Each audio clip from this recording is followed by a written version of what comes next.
नमस्कार मित्रों, मैं एस्ट्रो वास्तु रिसर्चर हस्तरेखा रीडर से संजीव। आज के हमारी चर्चा का विषय बहुपत्नीक योग है।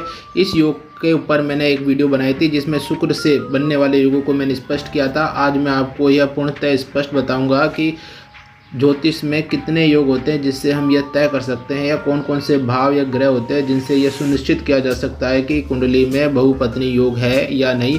उसके साथ सुख से जीवन जीने के योग हैं या उसके साथ दुख से जीवन जीने के योग है। बहुपत्नी योग से तात्पर्य है कोई पुरुष कानून संगत या पारिवारिक मान्यताओं के साथ एक से अधिक स्त्री के साथ सुखद जीवन यापन करता है, जिसमें उसकी सहमति होती है और उनकी आपसी सहमति होती है, कोई विरोध नहीं होता। ऐसा विवाह बहुपत्नीक विवाह कहलाता है। ज्योतिष शास्त्र में देखा जाए तो सप्तम भाव कानून संगत विवाह या प्रथम पत्नी का भाव कहलाता है, नवम भाव द्वितीय पत्नी का भाव कहलाता है, एकादश भाव तृतीय पत्नी का भाव कहलाता है, दसम भाव वैवाहिक सुख का भाव कहलाता है और द्वितीय भाव परिवार में शादी के बाद का जो परिवार बनता है उसका भाव कहलाता है। हमने भाव के बारे में जानकारी ली। अब हम ग्रह की बात करें। बुध और बृहस्पति ग्रह द्विस्वभाव राशि मिथुन कन्या बुध राशि व धनु व मीन बृहस्पति ग्रह राशि से संबंधित है। अतः स्पष्ट होता है कि बुध व बृहस्पति जिस भी भाव से या जिस भी राशि से जुड़ेंगे, उन या जो राशि से इनके भाव जुड़ेंगे वो जातक के भाव कारक में द्विस्वभाव या दोहरा व्यक्तित्व प्रभाव रखता है या रखने को विवश होता है। अतः इन दोनों ग्रह व इनकी राशि लग्न और सप्तम से जुड़े दृष्टि या युति करें तो विवाह भाव से जुड़ने पर यह माना जाता है कि उस जातक के दो से अधिक विवाह या दो विवाह संभावित होते हैं। जातक एक से अधिक स्थिति में विवाह संबंध स्थापित करने की इच्छा रखता है। दूसरा जो ग्रह इसमें युति मुख्य होती है उसमें शुक्र मंगल युति।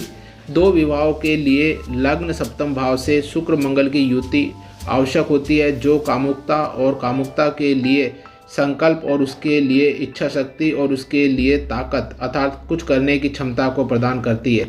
तीसरा भाव दसम भाव और दसवें इसका सुकत्री शुभ दृष्टि युक्त होना आवश्यक है, जो दोनों पति पत्नी के वैवाहिक जीवन के लिए सुखमय होना यह दर्शाता है।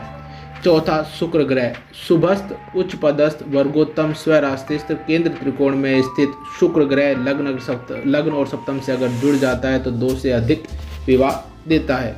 द्वितीय अधिपति अर्थात दूसरे भाव का स्वामी और शुक्र ग्रह यह का संबंध गुरु और बृहस्पति या इनकी द्विस्वभाव राशि तो होता है, तो युति या दृष्टि संबंध बनने पर पाप पीड़ित अगर नहीं हो तो बहुपत्नीक योग का उत्तम सुख मिलता है। इसकी हम पुष्टि हस्तरेखा शास्त्र से पुनः आपको करके बताएंगे। हस्तरेखा शास्त्र में विवाह रेखा जो बुध पर्वत पर होती है अगर दो और स्पष्ट है और समान रूप से है, नकारात्मक चिन्ह युक्त नहीं है। दूसरा भाग्य रेखा पुष्ट और मजबूत हो और हाथ में अगर दोहरी भाग्य रेखा बन रही हो, और तीसरा हाथ में उत्तम शुक्र पर्वत हो, तो यह इस बात की पुष्टि होती है कि ज्योतिष शास्त्र में जो बहुपत्नीक विवाह योग है वह वास्तव में ही जातक के जीवन में घटित होने वाला है।